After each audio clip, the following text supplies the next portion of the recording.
Morgan Lanes was 23 and already carried herself with the kind of poise that most people don't achieve until their 30s. The sort of girl who could walk into a coffee shop in Shoreditch wearing an oversized camel blazer over vintage denim, her hair in a careless bun that somehow looked like it had taken an hour to perfect, and instantly shift the room's energy without trying. Because Morgan had mastered the art of being both approachable and untouchable at the same time, she grew up near Brighton, the daughter of a painter father whose hands were always stained with cobalt blue and crimson, and a mother who ran a small boutique that smelled of fabric rolls and lavender. And that childhood of art, fabric, and quiet rebellion left Morgan with a hunger for self-expression that couldn't be tamed by small-town life. So London had always been the destination, the city of noise and fashion and late-night conversations that felt like they could change the world. Now she was in the heart of it, studying fashion communication at a London university while running a social media page that had turned into something larger than she intended,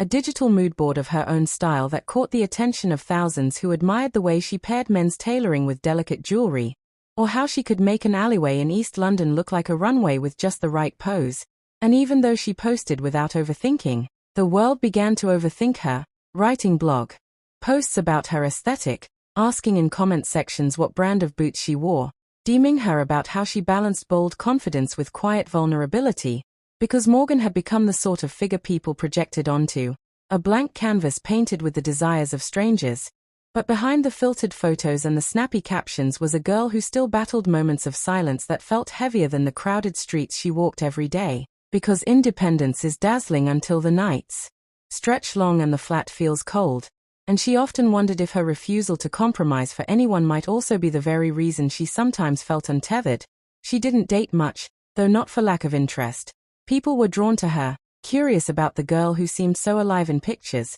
but she was picky, not out of arrogance, but because she knew exactly what she didn't want.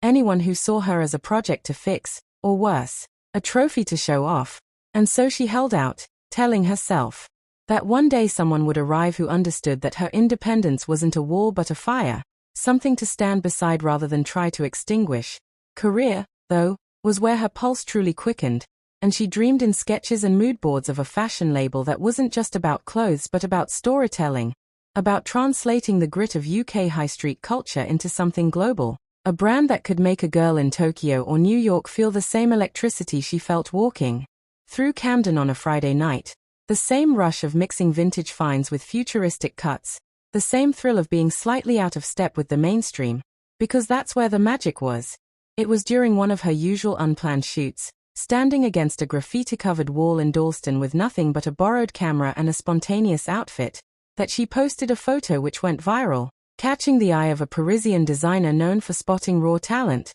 and within days an email landed in her inbox offering her an internship in Paris, the city that had lived in her